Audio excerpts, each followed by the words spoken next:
पवारांच्या उद्योगामध्ये असणारे आम्ही, पण मला मात्र इतके दिवस झाले अद्यापही मला अजित पवार गेले ही बातमी डायजेस्ट व्हायला तयार नाही आहे. हा विरह आहे की स्मशान वैराग्य आहे मला समजत नाही, पण हा धक्का भयंकर मोठा आहे, विलक्षण धक्का आहे. सगळे बोलतायत अजितदादांबद्दल. मी कायम सांगत आलेलो आहे की अजित पवार हे फार महत्वाचे नेते होतेच, पण त्यांचं खरं मोल पुणेकरांना, पिंपरी चिंचवडकरांना तेवढं समजले असं मला वाटत नाही. अजित पवार हे केवळ पुण्यापुरते, पिंपरी चिंचवडपुरते नेते नव्हते. अजित पवार हे महाराष्ट्राचे अतिशय उत्तुंग नेते होते. अनेक ठिकाणी मी बोललोय, अनेक वेळा मी हे लिहितोय. अजित पवार हे महाराष्ट्राचे शेवटचे लोकनेते. अलीकडचं राजकारण फार बदललंय. आता राजकारणी सोशल मीडियामधून जन्माला येतात. आता राजकारणी इमेज मेकिंग मधून जन्माला येतात. अशा वेळी मातीमधून उगवलेला, मातीमध्ये जन्माला आलेला असा हा उत्तुंग शेवटचा लोकनेता. पण नेहमी असं वाटतं की अजित पवार काही महापुरुष नव्हते, राजकारणी होते. या काळाचे राजकारणी होते. मातीमधले सगळे गुण, सगळे दोष त्यांच्यामध्ये होते. पण सगळ्यात महत्वाचं म्हणजे ते ऑर्गॅनिक, सेंद्रिय अशा प्रकारचे नेते होते. अशा प्रकारचा ऑर्गॅनिक नेता जाणं, एक नेता तयार व्हायला किमान 40 वर्ष, 50 वर्ष लागतात. असा नेता जेव्हा जातो तेव्हा महाराष्ट्राची अपरिमित अशी फार मोठी हानी झालेली आहे. हे नुकसान भरून कसं काढायचं हा फार मोठा प्रश्न आहे.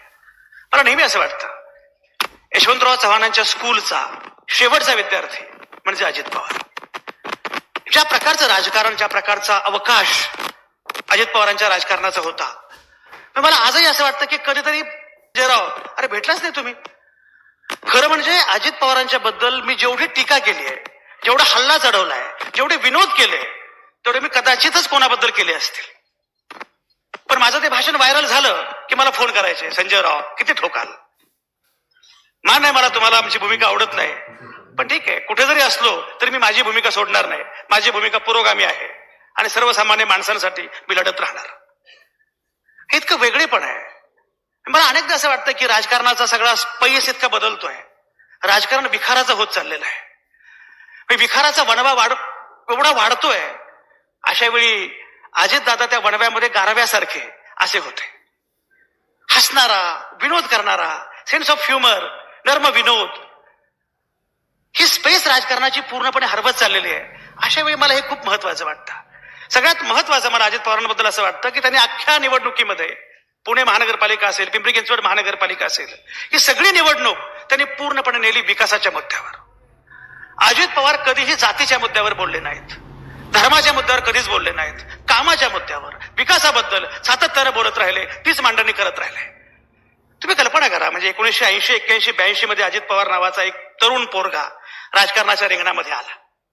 काटेवाडी सारख्या छोट्या गावातला मुलगा, दूध संघ, साखर कारखाने, डीसीसी बँक, असं ग्रामीण राजकारणाची चौकट असणारा असा एक पोरगा राजकारणामध्ये आला. असे अनेक लोक आहेत की ज्यांना शेती, माती, सहकार हे राजकारण कळतं, पण त्या लोकांना महानगर कळत नाही. आणि असे अनेक लोक आहेत ज्यांना महानगरातलं राजकारण कळतं, पण त्यांना शेती, माती, सहकार कळत नाही. हा असा एकमेव माणूस होता ज्याला शेती, माती, सहकार कळत होतं आणि त्याच वेळी महानगराचं राजकारण काय आहे तेही कळत होतं. राजकीय नेत्यांना मी कायम सांगतो, परवाही मी सांगितलं, प्रत्येकाचा शेवटचा दिवस कधी ना कधी येणार आहे. तेव्हा त्या शेवटच्या सभेमध्ये श्रद्धांजली म्हणून लोक आपल्याबद्दल काय बोलतील हे ठरवून आतापासून वागायला सुरुवात करा.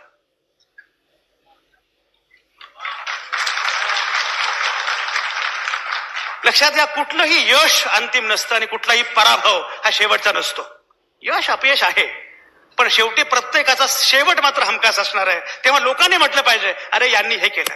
तुमचं खरं स्मारक हे पुतळे नाहीयेत. तुमचं खरं स्मारक तुम्ही काय विकास करता, काय करता. मी नेहमी सांगतो की लंडनमध्ये थेम्स सारखी नदी ज्या प्रकारे वाहते, तशी मुळा मोठा जेव्हा वाहील ना, तेव्हा हे शहर शहर असेल. ब्रिज म्हटलं ते फार महत्वाचं आहे की मुळात शहराच्या विकासाच्या अनुषंगाने आपण काय करतो आहोत त्याचा विचार प्रत्येक राजकीय नेत्यानं, प्रत्येक पक्षाने केला पाहिजे. ही भूमिका पक्षीय नाही, ही कुठल्याच प्रकारची भूमिका नाही. मी तुम्हाला सांगितलं, अजित पवारांनी जेव्हा पहाटे शपथ घेतली त्याच्यानंतर मी काय भूमिका घेतली, काय बोललो, सगळं केलं. पण तरी सुद्धा माझा मुद्दा एवढाच होता, तुम्ही कुठल्याही पक्षामध्ये असा, काही असा, पण एकच भूमिका असली पाहिजे, एकच मुद्दा असला पाहिजे, ते म्हणजे सर्वसामान्य माणसांचा विकास. अजित पवार हा सर्वसामान्य माणसांना ऍक्सेसेबल असणारा, सर्वसामान्य माणसांशी बोलणारा, नो नॉनसेन्स असा पॉलिटिशियन होता. आणि अशा प्रकारचा राजकारणी असणं ही अत्यंत महत्वाची गोष्ट आहे. कारण मला चिंता काय वाटते माहितीये का, रुपाली आता बोलली, पण मी तुम्हाला एक सांगतो, मला सगळ्यात मोठी चिंता ही वाटते की सर्वसामान्य माणसांच्या हातातून राजकारण निघून चाललंय. ही सगळ्यात मोठी खंत आहे.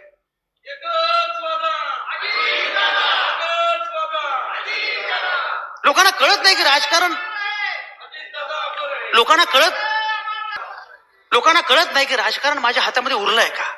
सर्वसामान्य माणसांच्या हातामध्ये राजकारण पुन्हा आलं पाहिजे. कारण शेवटी या राजकारणाचा केंद्रबिंदू बाकी कोणीच नाही, सर्वसामान्य माणूस आहे. We the people of India. त्या सर्वसामान्य माणसाचं राजकारण करणारा राजकारणी म्हणून अजित पवार अत्यंत महत्वाचे आहेत. मी तुम्हाला जे म्हटलं, यशवंतराव चव्हाण, तुम्ही कल्पना करतो, वारसा लक्षात घ्या. अजित पवार गेल्यामुळे या सगळ्या राजकारणाला फार मोठा धक्का बसलाय. सहकाराचं राजकारण, शेतीचं राजकारण, मातीचं राजकारण, बहुजन राजकारण, हे सगळं राजकारण, ती स्पेस अत्यंत महत्वाची होती. ती स्पेस आपण गमावलेली आहे. आणि म्हणून येणाऱ्या कालखंडामध्ये अजित पवारांच्या बद्दल बोलताना केवळ स्मारक किंवा असा विचार करून चालणार नाही. हे कायम लक्षात घेतलं पाहिजे की शहरांचा विकास, ग्रामीण भागाचा विकास हा आपला केंद्रबिंदू असला पाहिजे. सर्वसामान्य माणूस हा केंद्रबिंदू असला पाहिजे. आणि राजकीय नेत्यांनी शिकलं पाहिजे, जरा हसत जा रे, जरा विनोद करत जा. तुमच्याकडे बघून अनेकदा असं वाटतं राजकारणांकडे की यांची अशी अवस्था, हे आपलं काय करणार आहेत. सहज हसलं पाहिजे. मला गंमत वाटते, अजित पवारांची सभा सुरू होती आणि सभेमध्ये अजित पवार म्हणाले एकच वादा, विकास, आणि विकासाला साथ द्या. तर पुढे आपला संबळ वाजवणारा होता, तर जोर जोरात संबळ वाजवायला सुरुवात केली. अरे ते म्हटलं, अरे थांब जरा, मी त्यांना म्हटलं त्यांना म्हटलं साथ द्या, तुला नाही म्हटलं साथ द्या. ही जी गंमत आहे ना, ही करता आली पाहिजे. मी अजित पवारांना असं म्हटलं दादा तुमचं वय किती? म्हटलं 67. म्हटलं 67? वाटत नाही 70कडे झुकलाय तुम्ही. म्हणे संजयराव, आपलं एक आहे, पहाटे उठतो, पहाटे कामाला सुरुवात करतो, थोडं खातो भाकरी, पुन्हा असं थोडं खातो भाकरी, आणि जास्त काम करतो, लवकर झोपतो, आणि मला झोप फार चांगली लागते. म्हटलं कशी काय झोप चांगली लागते? पण त्याचं कारण असं आहे, बोलतो आम्ही, सगळी चर्चा करतो, वाटेल ते करतो, पण शेवटी डोक्यामध्ये एक असतं, कोणाबद्दलही विखार नाही, कोणाबद्दल द्वेष नाही, कोणाबद्दल खुन्नस नाही, आपल्याला काम करायचं आहे. मी नेहमी सांगत असतो, दुश्मनी जमकर करे मगर एक गुंजाइश रहे, जब कभी दोस्ती करे तो शर्मिंदा ना हो. या प्रकारची दोस्ती करता आली पाहिजे, दुश्मनी पण करता आली पाहिजे. मी म्हटलं यशवंतराव चव्हाणांचं स्कूल काय होतं माहितीये, तेव्हा सगळे पैलवान होते, मल्ल होते. कुस्तीच्या आखाड्यामध्ये, राजकारणाच्या आखाड्यामध्ये शड्डू ठोकायचा, लढायचं, कुणीतरी जिंकणार, कुणीतरी हरणार, दोघांनी एकमेकांचं अभिनंदन करायचं, कौतुक करायचं, आणि दोघांनीही, जिंकलेला असो किंवा हरलेला, दोघांनीही लोकांसाठी काम करायचं. हे राजकारण आपल्याला पुन्हा एकदा केलं पाहिजे. आणि मला असं वाटतं की अजित पवारांना श्रद्धांजली वाहताना या प्रकारच्या राजकारणाची सुरुवात होऊ देणं. मी जे म्हटलं, मला 3 गोष्टी अजित पवारांच्या अत्यंत महत्वाच्या वाटतात. पहिली गोष्ट म्हणजे जमिनीत उगवलेला आणि आकाशाला गवसणी घालणारा सेंद्रिय ऑर्गॅनिक नेता, हा पहिला मुद्दा. दुसरा मुद्दा, नो नॉनसेन्स, जातीपातीचं, धर्माचं कुठलंही राजकारण नाही, गंड नाही, गंडा नाही, कुठलं राजकारण नाही, हा दुसरा मुद्दा. आणि तिसरा मुद्दा म्हणजे, एक तुम्हाला सांगतो, इतकी वर्ष राजकारण केल्यानंतर सुद्धा अजित पवारांच्या शब्दाला किंमत होती, कारण ते बोलायचे, ते करायचे.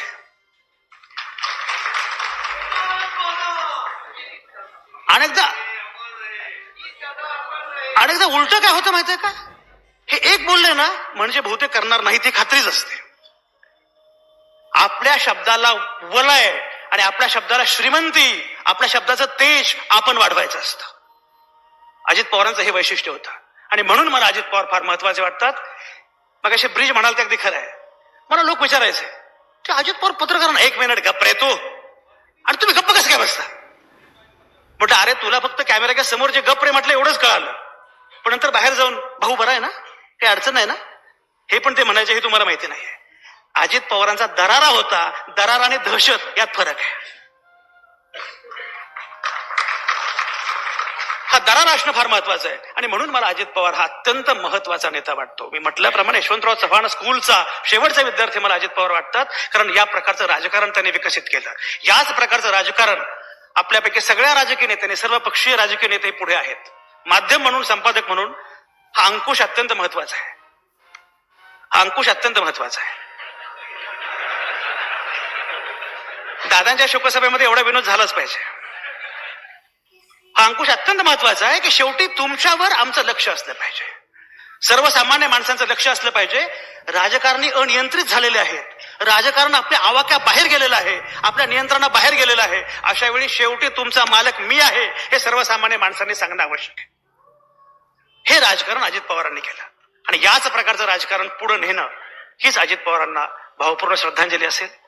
मी माझ्या पुण्यातल्या सगळ्या माध्यमांच्या वतीनं, माझ्या लोकमतच्या वतीनं, तमाम सुबुद्ध, सांस्कृतिक, साहित्यिक, विचारवंत अशा सगळ्या परिवाराच्या वतीनं अजित पवारांना खूप मनापासून भावपूर्ण श्रद्धांजली वाहतो.